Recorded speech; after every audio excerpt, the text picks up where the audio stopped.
नमस्कार, मैं हूं नीलू। तो एक बार फिर से ईरान के सुप्रीम लीडर अली खामेनेई को जान से मारने की धमकी मिली है और वो भी धमकी मिली है इजराइल के रक्षा मंत्री की तरफ से। जब वहां पर नेतन्याहू मौजूद थे उस दौरान अली खामेनेई को जान से मारने की धमकी दी गई है। अब अली खामेनेई की तरफ से भी बयान आए हैं। ये बयान क्या है, बातचीत करने के लिए मयंक मेरे साथ जुड़ गए हैं। मयंक, एक बार फिर से हत्या की या फिर जान से मारने की धमकी ईरान के सुप्रीम लीडर अली खामेनेई को, क्या कुछ कहा गया, कहां पर कहा गया और किस तरह से अब इसे लेकर अली खामेनेई की तरफ से बयान आए? देखिए, बीते रविवार को जो रक्षा मंत्री हैं इजराइल के कार्ड्स, वो रेमन एयर बेस है वहाँ पर पहुँचे हुए थे और बेंजामिन नेतन्याहू इजराइल के प्राइम मिनिस्टर भी उनके साथ थे। इस दौरान उन्होंने बात करने के दौरान उन्होंने ये बात कही कि अगली बार जो है वो सुप्रीम लीडर जो है अली खामेनेई साहब वो हमारे निशाने पर होंगे और अगर किसी भी तरह का हमला ईरान की तरफ से होता है या ईरान जो है वो हमें उकसाता है तो अगली बार आप निशाने पर होंगे, ऐसा संदेश जो है वो अली खामेनेई को टारगेट करते हुए दिया गया है। देखिए, ये इस बयान के पीछे की कई सारी वजह है जो समझने की ज़रूरत है कि आखिर इजराइल बार बार ऐसा क्यों कह रहा है। हमने देखा 12 दिन के युद्ध के दौरान भी इस तरह के बयान सामने आए थे कि हम हमला कर सकते हैं और हमें पता है कि अली खामेनेई साहब की लोकेशन क्या है। इस तरह के बयान आए, अब एक बार फिर इस तरह के बयान आ रहे हैं। इसकी देखिए एक बड़ी वजह ये है कि अभी 2 दिन पहले ही, मतलब इस बयान के ठीक पहले की बात है कि अली खामेनेई साहब की तरफ से ईरान के लोगों को एक संदेश दिया गया। ये मौका था 40 दिन, युद्ध के 40 दिन पूरे होने को लेकर। आप उस दिन की बात करिए जिस दिन जितने कमांडर्स थे ईरान के उनकी शहादत हुई थी। जो इजराइल के हमले में जो इनके साइंटिस्ट जो हैं और जो अलग अलग आर्मी के और एयरफोर्स के, नेवी के कमांडर्स थे, उनकी शहादत हुई थी, उसको 40 दिन पूरे हुए थे। इस मौके पर अली खामेनेई साहब की तरफ से एक संदेश जारी किया गया। अब देखिए, उस संदेश में उन्होंने जो बातें कही थी उसके जवाब में इजराइल जो है वो थोड़ा सा चिंतित नज़र आ रहा था, ऐसा हम कह सकते हैं।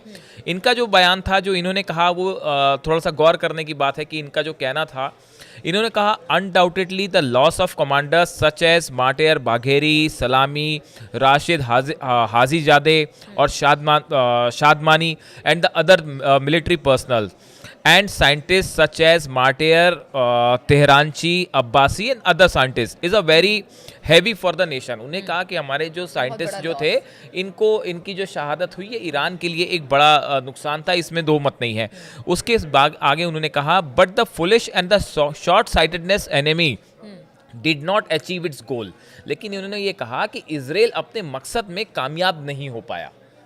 ये इनकी तरफ से सेकंड बयान आया था। उसके बाद उन्होंने कहा the future will show the both military and scientific movements will go ahead, God willing proceed faster than before towards Lofty Horizons. इन्होंने ये कहा कि आप आने वाले, ये अली खामेनेई साहब का संदेश था ईरान को ही नहीं पूरी दुनिया को।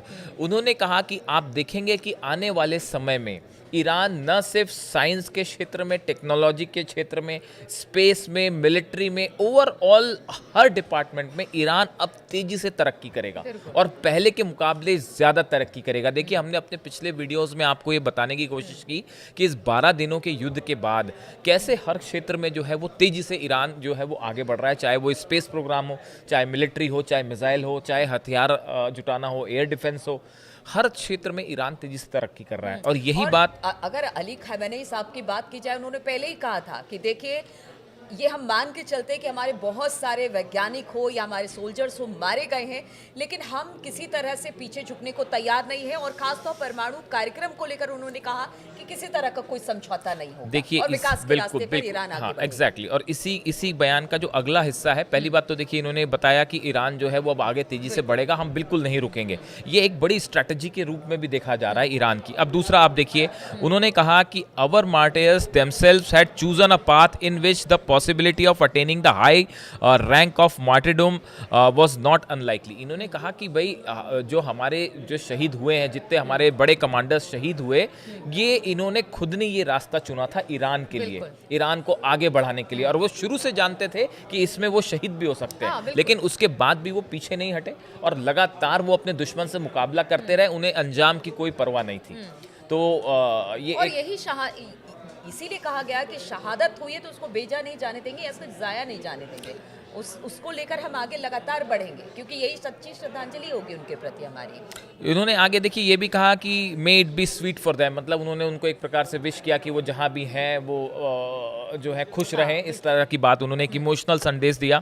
और उसके बाद उन्होंने देखिए ये भी आगे कहा कि ये इनका जो हमारे जितने भी बड़े कमांडर्स थे, इनका जाना उनके फैमिली के लिए बेहद दुखद है, लेकिन उन्होंने अपने कंट्री को, अपने ईरान को पूरा जो है एक प्रकार का प्राउड फील कर रहा है। पूरा ईरान जो है वो उनके ऊपर गर्व महसूस कर रहा है कि वो आखिरी समय तक जो है वो झुके नहीं। इसके साथ ही उन्होंने एक बड़ी बात ये भी कही है कि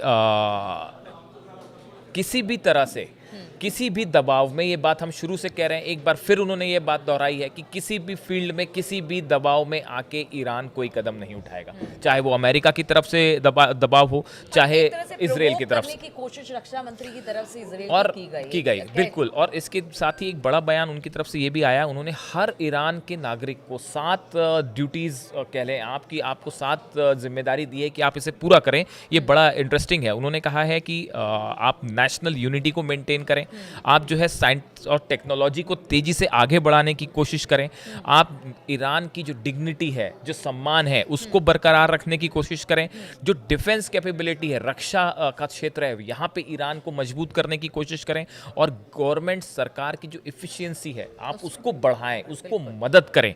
और स्पिरिचुअल गाइडेंस जो आपका एक जो इस्लाम भी सिखाता है कि एक स्पिरिचुअल गाइडेंस के साथ आप अपने मार्ग की तरफ, अपनी दिशा की तरफ आगे बढ़ें, उन्होंने उसका भी संदेश दिया। और जो रेवोल्यूशन थी ईरान की, उसके नियमों को, उसके सिद्धांतों का पालन करें। तो ये एक प्रकार से देखिए ये बड़ा मैसेज था इस 12 दिन की जंग के बाद। बड़े डिटेल में उन्होंने ईरान के कि आप बूस्ट भी होते हो, आप उत्साहित होते हो कि जब बड़ा नेता को इस तरह से कह रहा है तो आप उसको फॉलो भी करते हो। एक तरह से उत्साह बढ़ाने वाली ये चीजें थी। और आखिरी बात उन्होंने जो कहे कि Iran will by God's grace grow stronger by day God willing. उन्होंने कहा कि ईरान जो है अल्लाह की जो